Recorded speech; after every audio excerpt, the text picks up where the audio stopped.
नमस्कार दोस्तों, हम आपका स्वागत करते हैं YouTube चैनल पर। और आज हम बात करेंगे रीट और पटवार से संबंधित। सभी को नमस्कार, गुड इवनिंग। और सभी को जो भावी पटवारी और भावी अध्यापकों को अग्रिम शुभकामनाएं हमारे चैनल की ओर से। दोस्तों, मेरा नाम है मनीष चतुर्वेदी। पिछले वीडियो अगर आपने नहीं देखा है, मैं वरिष्ठ अध्यापक हिंदी से, और मैंने रीट में जो फर्स्ट भाषा होती है वो मेरी हिंदी थी। उसमें मैंने 30 में से 30 क्वेश्चन सही किए, क्योंकि व्याकरण का जो पार्ट होता है वो 15 नंबर का होता है। 15 नंबर का जो पार्ट होता है वो शिक्षण विद्या का होता है। जो सेकंड ग्रेड की जो शिक्षण विद्या है वो 20 क्वेश्चन आते हैं 40 नंबर के। तो अगर आपने सेकंड ग्रेड की अगर हिंदी की शिक्षण विद्या पढ़ ली तो आपके लिए रीट की नॉर्मल है, क्योंकि शिक्षण विद्या का एक फिक्स सिलेबस है, ज्यादा कोई हार्ड एंड फास्ट नहीं है, टेंशन लेने की जरूरत नहीं है। मेरे द्वारा जो नोट्स बनाए गए मैं आपको वो उपलब्ध कर दूंगा।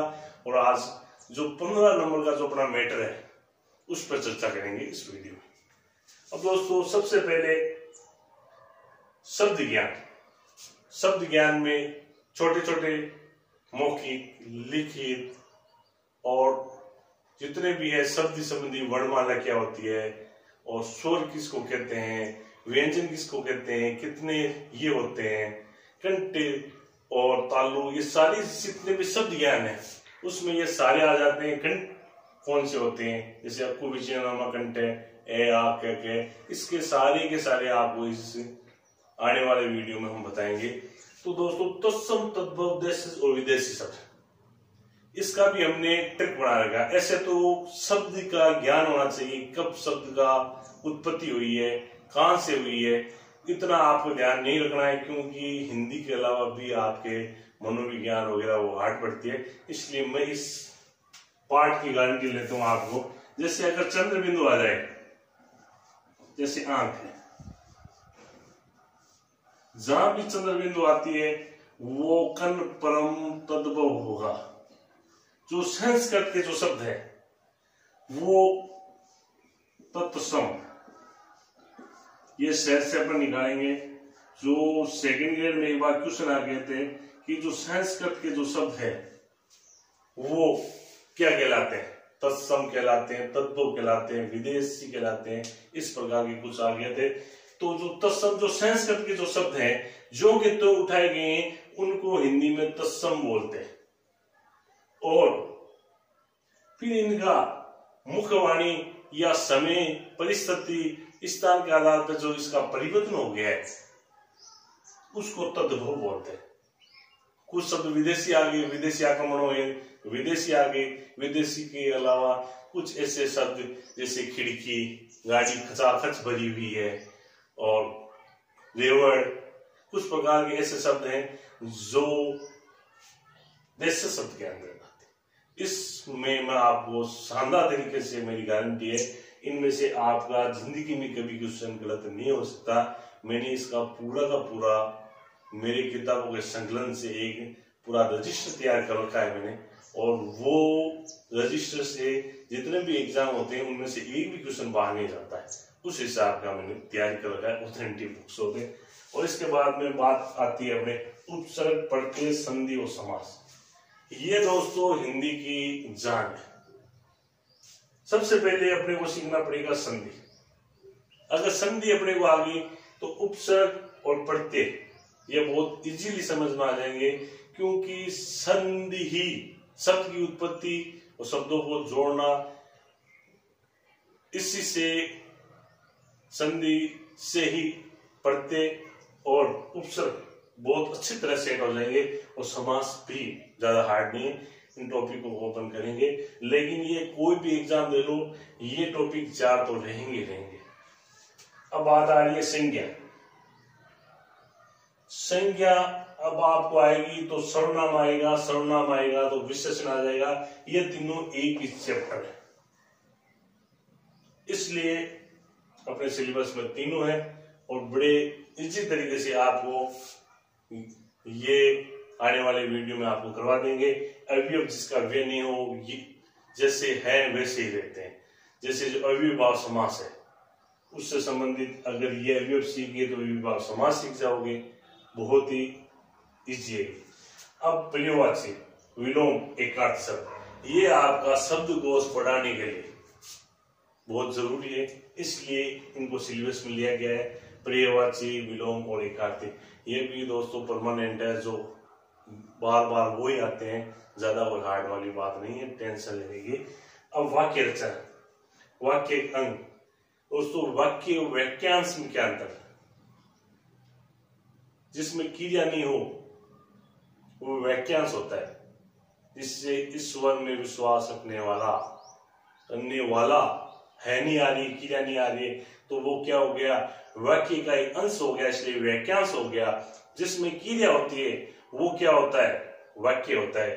तो वाक्य की रचना कैसे होती है, कैसे, कौन कौन से इसके अंग है, कितने इसके प्रकार है, ये सेकंड ग्रेड में भी है और सेकंड ग्रेड की भी वैकेंसी आने वाली है। तो दोस्तों ये अगर आप हिंदी को मजबूत करना चाहते हो तो ये बहुत शानदार टॉपिक है, इसको भी। इसके बाद पदबंध है, मुहावरे और लोकोक्तियां है। कईयों को ये मालूम ही नहीं मुहावरे क्या होता है, लोकोक्तियां क्या होता है, दोनों को एक ही मानते हैं। लोक में जो प्रचलित होती है वो उक्ति होती है, वो लोकोक्ति। और मुहावरे जिसमें लक्षणा शब्द शक्ति का प्रयोग होता है उसको मुहावरे। इसका भी ट्रिक आने वाले समय में मैं आपको बताऊंगा इस वीडियो में। दोस्तों आज सिलेबस से संबंधित कौन सी बुक्स है, इससे संबंधित रिव्यू ये वीडियो बन रहा है।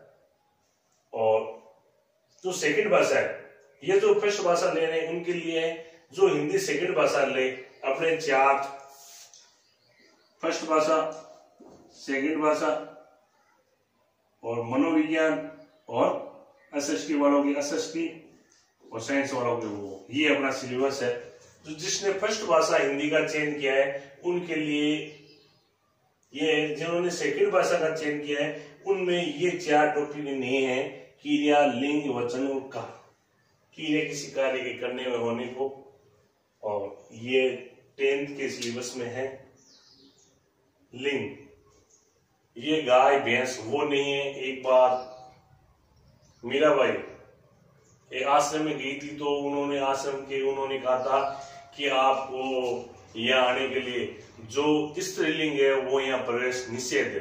तो उन्होंने कहा कि जो आपकी कलाई है वो भी स्त्रीलिंग है। जो अच्छी कलाई अच्छी होती है, इसका भी मैं आपको ट्रिक बताऊंगा। तो कलाई होती है वो स्त्रीलिंग होती है। तो उस प्रकार के लिंग से संबंधित कुछ आएंगे, वचन और काल। काल का पिछली बार एक बहुत भारी विरोध हुआ था, उसका एक क्वेश्चन आया था, हेतु मध्य भविष्य काल का, वो किताब से ही उठ के आया था। डायरेक्ट में भी चर्चा करूंगा आपको। अब दोस्तों पटवार से संबंधित है, पटवार से संबंधित है वो उपसर्ग है, प्रत्यय है, संधि है, समास है, मुहावरे और लोकोक्ति है। और वाक्यांश के लिए शब्द है, शब्द युग्म है, शब्द शुद्धि है और वाक्य शुद्धि है। ये जो टॉपिक है जो पटवारी के लिए है। और ये अगर आप बीएड की पीटीटी की तैयारी कर रहे हो तो ये अगर आप आने वाले समय में जो एसआई की वैकेंसी आ रही है सब इंस्पेक्टर की, उसमें भी हिंदी ये है। अगर आप second grade, first grade, IAS level तक अगर आप हिंदी का मैटर यही रहना है।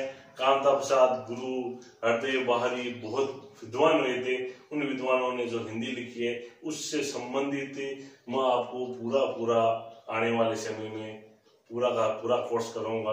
तो ये इसके साथ मैं आपको कुछ किताबों का जो मैंने तैयारी की थी उसकी मैं रिव्यू बता देता हूँ आपको।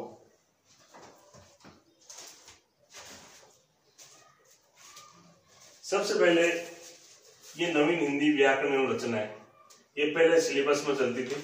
तो बहुत ही अगर आपको मिल जाए तो बहुत ही शानदार तरीके से ये दशम तत्व देशज, ये इनमें से उठ के आते हैं लाइन के लाइन और इन्हीं से पेपर बनाते हैं। वो पेपर आपको कोई गाइड से नहीं बनते, मैं आपको बता देता हूँ। जो गाइड पढ़ने वाले वो कभी भी सफल नहीं हो सकते। क्यों सफल नहीं होते? क्योंकि गाइड छपते ये तो गलत हो जाती है। ये किताब में अगर आपके कोई गलत है तो आप इससे आपत्ति दे सकते हो, इसकी आपत्ति भी मान्य होगी, उसकी आपत्ति मान्य नहीं होगी। दोस्तों बहुत ही शानदार बुक्स है, अगर ये आपको मिल जाए तो इससे। और वर्तमान में ये बुक चल रही है हिंदी व्याकरण रचना प्रबोध, ये सर्वनाम, जो सोएगा जो खोएगा, ये जो उदाहरण है इन्हीं उदाहरणों में से थोड़ा सा चेंज करके आ सकते हैं, नहीं तो वैसे के वैसे उदाहरण आते हैं। लगभग आपका जो सिलेबस है पूरा सिलेबस इसी से बनाया गया है। और इसी बुक्स में आपको जैसे ये शुद्ध अशुद्ध वाक्य है, ये पटवार में काम आएंगे, ये लोकोक्ति मुहावरे पूरी किताब में बड़ो शानदार तरीके से इसमें बताए गए। तो दोस्तों इनसे अगर आप नोट्स बनाओगे तो आपके आने वाले समय में हर भर्ती में, इसके अलावा कुछ ये जो पर्यायवाची विलोम शब्द अपना शब्दकोश पढ़ाने के लिए और कुछ बातें समझने के लिए काल वगैरह है, जिसमें हृदय बहारी है, बहुत ही शानदार बुक्स आती है हृदय बहारी की। इसमें आपका ज्ञान बल बढ़ेगा। एक अनेकार्थ शब्द, तत्संतत्व, विनार्थक, अनेक मुहावरे, लोकोक्तियां, ये पूरी दी गई है और बहुत ही शानदार किताब है। इनमें इसका भी मैंने सारा लिया था, सारा लेकर नोट्स बनाए और मेरे जीवन में हिंदी के व्याकरण में कभी मेरा क्वेश्चन लगभग गलत नहीं होता।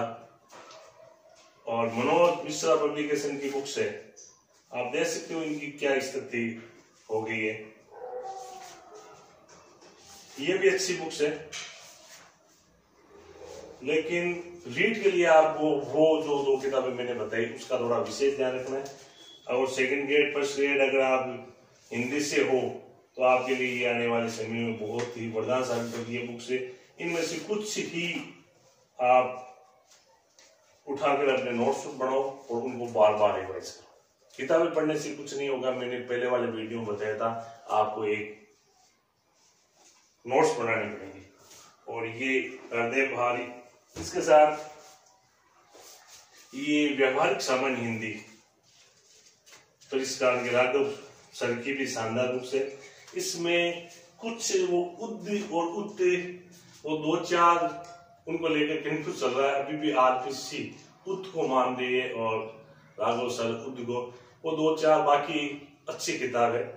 मेरे जीवन में इन किताबों से और कामता प्रसाद गुरु की वगैरह मेरे पास 4-5 और व्याकरण की बुक्स हैं।